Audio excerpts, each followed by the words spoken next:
All right, hi guys. So I'm doing my read aloud. I chose to do A House is a House for Me. I chose this book because it kind of introduces the idea of relationships between different objects, between creatures and objects, and between, different creatures and creatures, and how they fit together in the big picture. You could see here that in the end they're all in one house.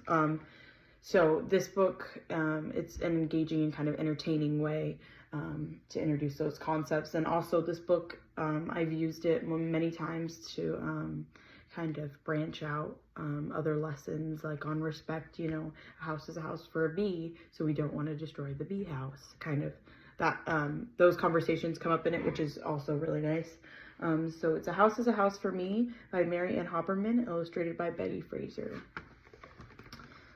We have the title page here and here.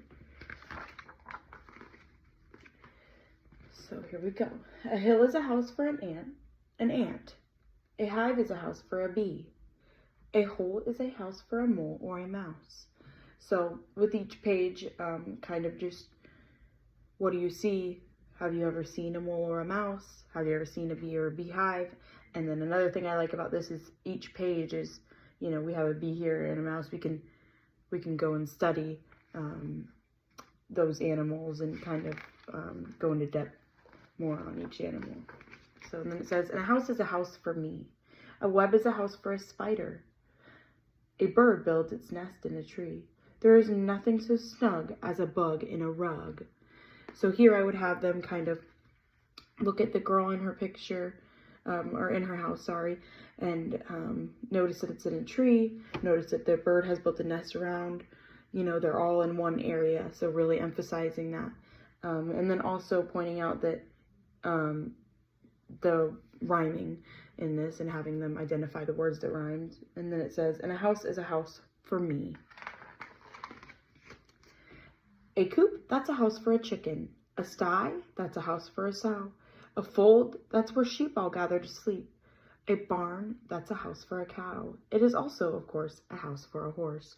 So I would ask them, do you know any other animals that might live in a barn or on a farm?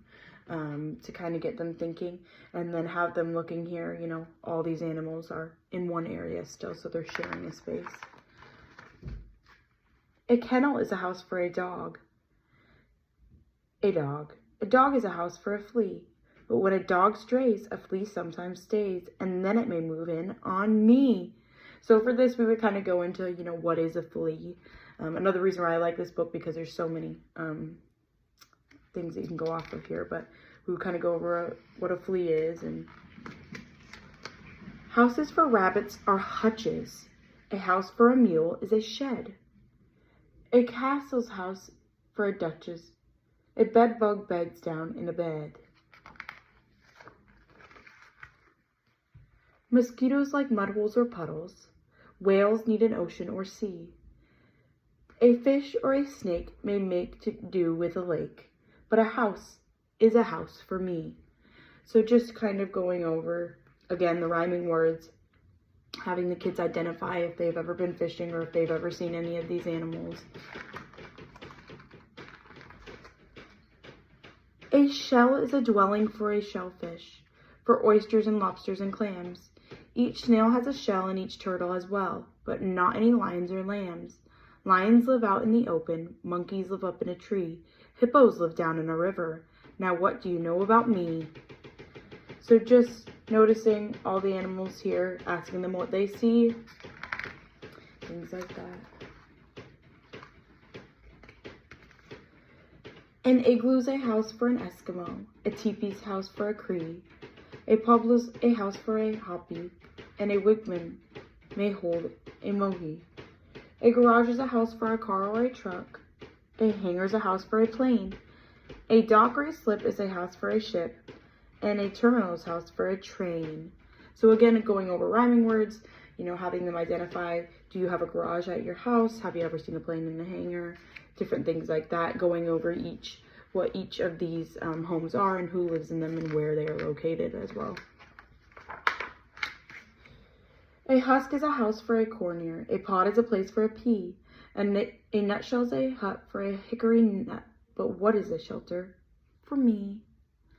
So they're finding shelter under the table, but all of the other things have their own homes, so identifying that as well. A glove is a house for a hand. A stocking's house for a knee. A shoe or a boot is a house for a foot.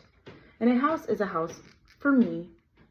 So again, having them identify, you know, your foot goes in your shoe, that kind of stuff. Being able to have them relate to the book, I think is important. A box is a house for a tea bag. A teapot's house for some tea. If you pour me a cup and I drink it all up, then the tea house will turn into me.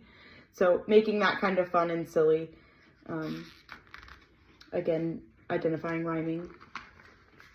Carrots are houses for crackers, or cartons are houses for crackers. Castles are houses for kings. The more that I think about houses, the more things are houses for things.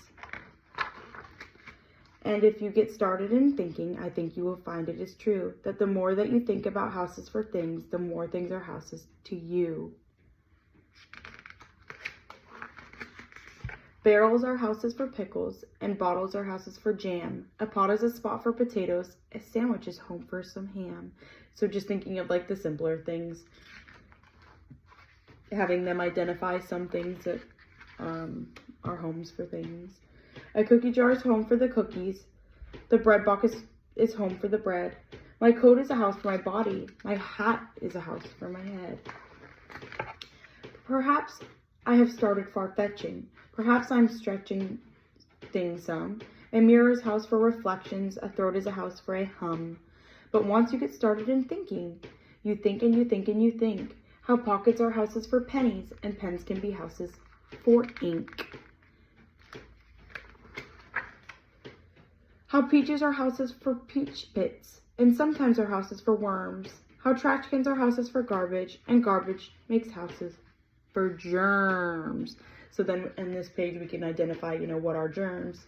How do we spread germs? Where do we want to keep germs?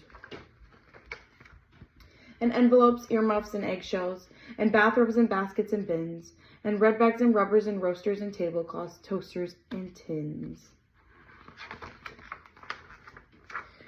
And once you get started in thinking this way, it seems that whatever you see is either a house or it lives in a house.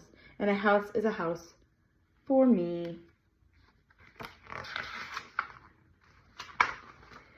A flower is home for a garden. A donkey's at home in a stall. Each creature that's known has a house of its own. And the earth is a house for us all. So I know it's a little bit long, but just going over each page and the meaning behind it, and then kind of just branching off with some lessons that go with the book, I think it's really awesome. Thanks, guys.